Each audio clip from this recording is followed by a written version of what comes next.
Chapter 20 of Bunyan Characters, Volume 1, by Alexander White. This recording is in the public domain. Recording by Marianne. Chapter 20 Faithful in Vanity Fair. Be thou faithful. Revelation 2, chapter 10. The breadth of John Bunyan's mind, the largeness of his heart, and the tolerance of his temper all came excellently out in his fine portrait of Faithful. New beginners in personal religion, when they first take up the Pilgrim's Progress in earnest, always try to find out something in themselves that shall somewhat correspond to the recorded experience of Christian, the chief pilgrim. And they are afraid that all is not right with them unless they, like him, have had, to begin with, a heavy burden on their back. They look for something in their religious life that shall answer to the Slough of Despond also, to the Hill of Difficulty, to the House Beautiful, and, especially and indispensably, to the place somewhat ascending with a cross upon it and an open sepulchre beneath it. And because they cannot always find all these things in themselves in the exact order and in the full power in which they are told of Christian in Bunyan's book, they begin to have doubts about themselves as to whether they are true pilgrims at all. But here is Faithful, with whom Christian held such sweet and confidential discourse, and yet he had come through not a single one of all these things. The two pilgrims had come from the same city of destruction indeed, and they had met at the gate of Vanity, and passed through Vanity Fair together, but, till they embraced one another again in the celestial city, that was absolutely all the experience they had in common. Faithful had never had any such burden on his back as that which had for so long crushed Christian to the earth, and the all but complete absence of such a burden may have helped to let Faithful get over the Slough of Despond dry-shod. He had the good lot to escape Sinai also, and the Hill Difficulty, and his passing by the House Beautiful and not making the acquaintance of discretion and prudence and charity may have had something to do with the fact that one named Wanton had like to have done him such a mischief. His remarkable experiences, however, with Adam the first, with Moses, and then with the man with holes in his hands, all that makes up a page in Faithful's autobiography we could ill have spared. His encounter with Shame also, and soon afterwards with Talkative, are classical passages in his so individual history. Altogether, it would be almost impossible for us to imagine two pilgrims talking so heartily together, and yet so completely unlike one another. A very important lesson surely as to how we should abstain from measuring other men by ourselves, as well as ourselves by other men. An excellent lesson also as to how we should learn to allow for all possible varieties among good men, both in their opinions, their experiences, and their attainments. True Puritan as the author of The Pilgrim's Progress is, he is no Procrustes. He does not cut down all his pilgrims to one size, nor does he clip them all into one pattern. They are all thinking men, but they are not all men of one way of thinking. John Bunyan is as fresh as nature herself, and as free and fully as Holy Scripture herself in the variety, in the individuality, and even in the idiosyncrasy of his spiritual portrait gallery. Vanity Fair is one of John Bunyan's universally admitted masterpieces. The very name of the fair is one of his happiest strokes. Thackeray's famous book owes half its popularity to the happy name he borrowed from John Bunyan. Thackeray's author's heart must have leaped in his bosom when Vanity Fair struck him as a title for his great satire.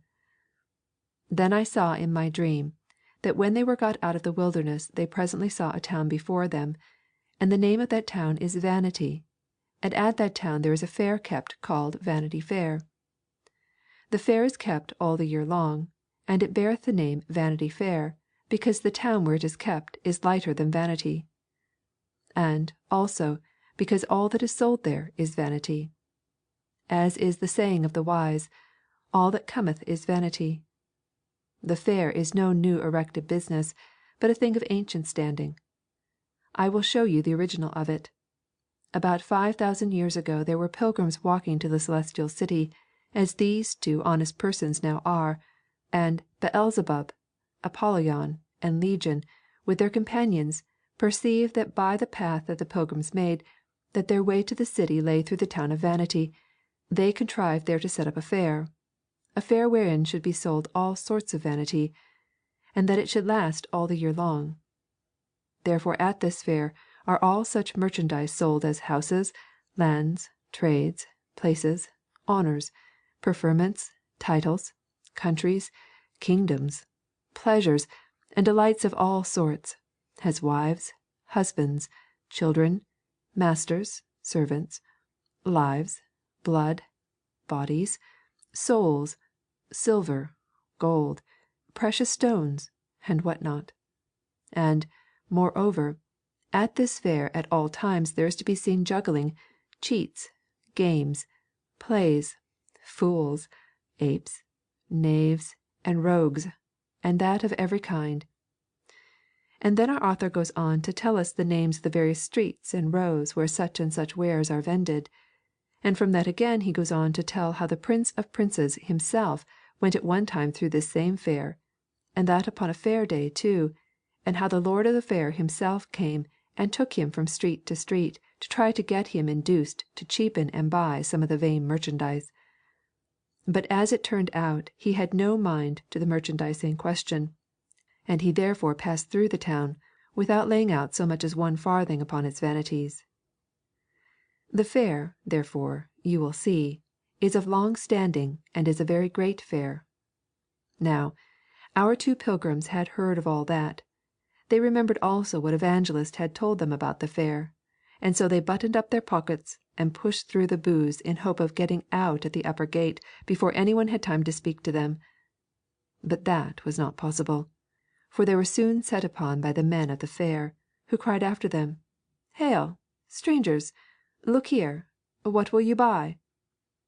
"We buy the truth only," said Faithful, "and we do not see any of that article of merchandise set out in any of your stalls." And from that beginning a hubbub that ended in a riot, and the riot in the apprehension and shutting up in a public cage of the two innocent pilgrims. Lord Hategood was the judge on the bench of Vanity in the day of their trial, and the three witnesses who appeared in the witness box against the two prisoners were Envy, Superstitious, and Pickthank. The 12 jurymen who sat on their case were Mr. Blindman, Mr. No Good, Mr. Malice, Mr. Love Lust, Mr. Live Loose, Mr. Heady, Mr. High Mind, Mr. Enmity, Mr. Liar, Mr. Cruelty, Mr. Hatelight, and Mr. Implacable, Mr. Blindman to be the foreman. And it was before these men that Faithful was brought forth to his trial in order to his condemnation.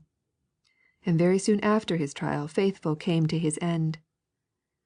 Now I saw that there stood behind the multitude a chariot and a couple of horses waiting for Faithful, who, so soon as his adversaries had dispatched him, was taken up into it, and straightway was carried up through the clouds with sound of trumpet, the nearest way to the celestial gate.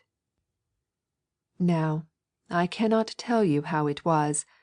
I cannot account for it myself, but it is nevertheless absolutely true that as I was reading my author last week, and was meditating my present exposition, it came somehow into my mind, and I could not get it out of my mind, that there is a great and a close similarity between John Bunyan's Vanity Fair and a general election. And, all I could do to keep the whole thing out of my mind, one similarity after another would leap up into my mind and would not be put out of it. I protest that I did not go out to seek for such similarities, but the more I frowned on them the thicker they came. And then the further question arose as to whether I should write them down or no, and then much more as to whether I should set them out before my people or no. As you will easily believe, I was immediately in a real strait as to what I should do. I saw on the one side what would sure to be said by ill-natured people and people of a hasty judgment, and I saw with much more anxiety what would be felt even when they restrained themselves from saying it by timid and cautious and scrupulous people. I had the full fear of all such judges before my eyes, but, somehow, something kept this before my eyes also, that, as Evangelist met the two pilgrims just as they were entering the fair, so, for anything I knew to the contrary, it might be of God, that I also, in my own way, should warn my people of the real and special danger that their souls would be in for the next fortnight. And as I thought of it a procession of people passed before me, all bearing to this day the stains and scars they had taken on their hearts and their lives and their characters at former general elections. And, like Evangelist, I felt a divine desire to take possession of me to do all I could to pull my people out of gunshot of the devil at this election. And, then, when I read again how both the Pilgrims thanked Evangelist for his exhortation, and told him withal that they would have him speak further to them about the dangers of the way, I said at last to myself, that the thanks of one true Christian saved from anything and in any measure from the gun of the devil are far more to be attended to by a minister than the blame and the neglect of 100 who do not know their hour of temptation and will not be told of it. And so I took my pen and set down some similarities between Vanity Fair and the approaching election, with some lessons to those who are not altogether beyond being taught.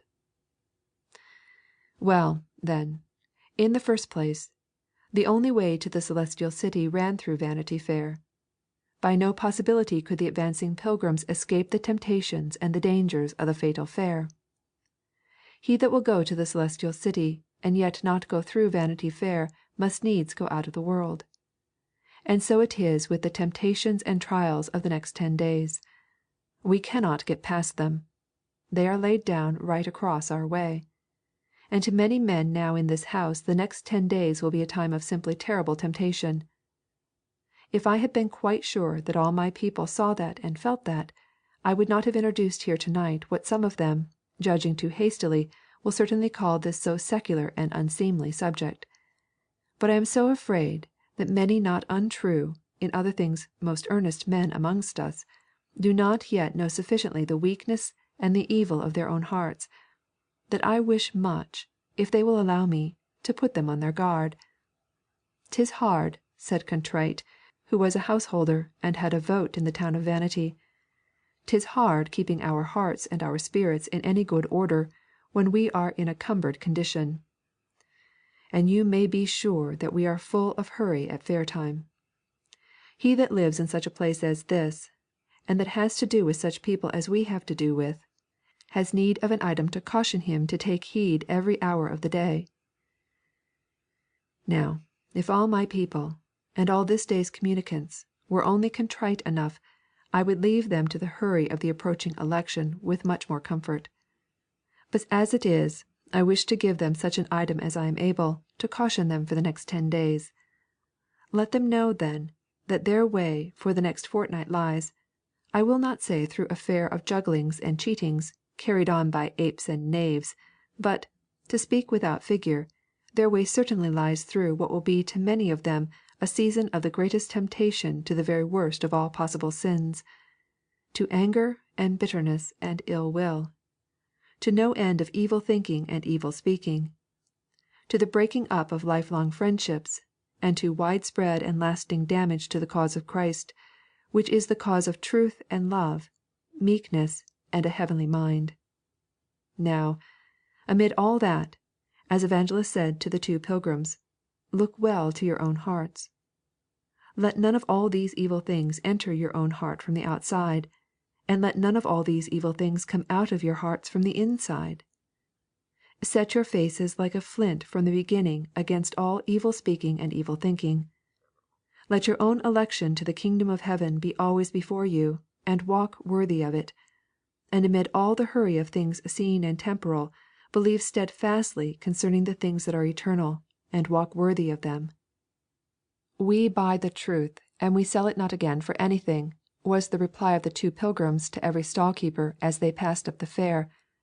And this it was that made them to be so hated and hunted down by the men of the fair. And, in like manner, there is nothing more difficult to get hold of at an election time than just the very truth. All the truth on any question is not very likely to be found put forward in the programme of any man or any party, and, even if it were, a general election is not the best time for you to find it out.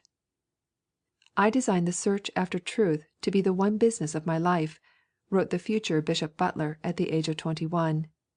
And whether you are to be a member of Parliament, or a silent voter for a member of Parliament, you, too, must love truth and search for her as for hid treasure from your youth up. You must search for all kinds of truth, historical, political, scientific, and religious, with much reading, much observation, and much reflection. And those who have searched longest and dug deepest will always be found to be the most temperate, patient, and forbearing with those who have not yet found the truth. I do not know who first said it, but he was a true disciple of Socrates and Plato who first said it. Plato, he said, is my friend, and Socrates is my friend, but the truth is much more my friend. There is a thrill of enthusiasm, admiration, and hope that goes through the whole country and comes down out of history as often as we hear or read of some public man parting with his own past, as well as with all his leaders and patrons and allies and colleagues in the present, and taking his solitary way after the truth. Many men call that man quixotic, visionary, unpractical, imprudent, and he may be all that and more. But to follow conscience and the love of truth even when they are for the time leading him wrong is noble, and is every way far better both for himself and for the cause he serves, than if he were always found following his leaders loyally, and even walking in the way of righteousness with the love of self and the love of party at bottom ruling his heart.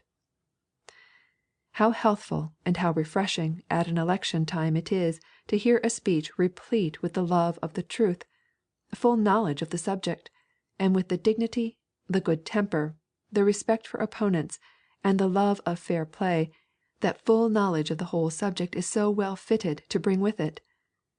And next to hearing such a speaker, it is the pleasure of meeting such a hearer, or such a reader at such time. Now, I want such readers, and such hearers, if not such speakers, to be found all the next fortnight among my office-bearers and my people. Be sure you say to some of your political opponents something like this: I do not profess to read all the speeches that fill the papers at present. I do not read all the utterances made even on my own side, and much less all the utterances made on your side. But there is one of your speakers I always read, and I almost always find him instructive and impressive, a gentleman, if not a Christian. He is fair, temperate, frank, bold, and independent, and, to my mind at least, he always throws light on these so perplexing questions. Now, if you have the intelligence and the integrity and the fair-mindedness to say something like that to a member of the opposite party, you have poured oil on the waters of party. Nay, you are in that a wily politician, for you have almost, just in saying that, won over your friend to your own side. So noble is the love of truth, and so potent is the high-principled pursuit and the fearless proclamation of the truth. A general election is a trying time to all kinds of public men, but it is perhaps most trying of all to Christian ministers. Unless they are to disfranchise themselves and are to detach and shut themselves in from all interest in public affairs altogether, an election time is to our ministers, beyond any other class of citizens perhaps, a peculiarly trying time.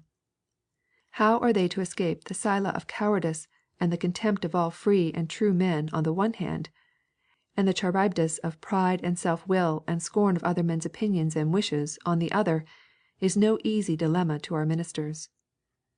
Some happily constituted and happily circumstanced ministers manage to get through life, and even through political life, without taking or giving a wound in all their way. They are so wise and so watchful, they are so inoffensive, unprovoking, and conciliatory, and even where they are not always all that, they have around them sometimes a people who are so patient and tolerant and full of the old-fashioned respect for their minister that they do not attempt to interfere with him. Then, again, some ministers preach so well and perform all their pastoral work so well that they make it unsafe and impossible for the most censorious and intolerant of their people to find fault with them. But all our ministers are not like that, and all our congregations are not like that. And those of our ministers who are not like that must just be left to bear that which their past unwisdom or misfortune has brought upon them. only, if they have profited by their past mistakes or misfortunes, a means of grace, and an opportunity of better playing the man is again at their door. I am sure you will all join me in the prayer that all our ministers, as well as all their people, may come well out of the approaching election. There is yet one other class of public men, if I may call them so, many of whom come across worse out of an election time than even our ministers, and that class is composed of those who, to continue the language of Vanity Fair, keep the cages of the fair. I wish I had to-night, what I have not, the ear of the conductors of our public journals, for what an omnipotence in God's providence to this generation for good or evil is theirs! If they would only all consider well at election times, and at all times, who they put in their cages, and for what reason; if they would only all ask, what can that man's motives be for throwing such dirt at his neighbour; if they would only all set aside all the letters they will get during the next fortnight that are avowedly composed on the old principle of calumniating boldly in the certainty that some of it will stick, what a service they would do to the cause of love and truth and justice, which is, surely, after all, their own cause also. The very best papers sin sadly in this respect when their conductors are full for the time of party passion. And it is inexpressibly sad when a reader sees great journals, to which he owes a lifelong debt of gratitude, absolutely poisoned under his very eyes with the malignant spirit of untruthful partisanship. But so long as our public cages are so kept, let those who are exposed in them resolve to imitate Christian and Faithful, who behaved themselves amid all their ill usage yet more wisely, and received all the ignominy and shame that was cast upon them with so much meekness and patience that it actually won to their side several of the men of the fair. My brethren, this is the last time this season that I shall be able to speak to you from this pulpit, and, perhaps, the last time altogether. But if it so turns out, I shall not repent that the last time I spoke to you, and that, too, immediately after the communion table, the burden of my message was the burden of my Master's message after the first communion table. If ye know these things, happy are ye if ye do them. A new commandment I give unto you, that ye love one another. By this shall all men know that ye are my disciples, if ye have love one to another. Herein is my Father glorified, that ye bear much fruit, so shall ye be my disciples. These things I have spoken unto you, that in me ye might have peace. In the world ye still have tribulation, but be of good cheer. I have overcome the world. Know ye what I have done unto you? Ye call me Master and Lord, and ye say well, for so I am. End of chapter 20.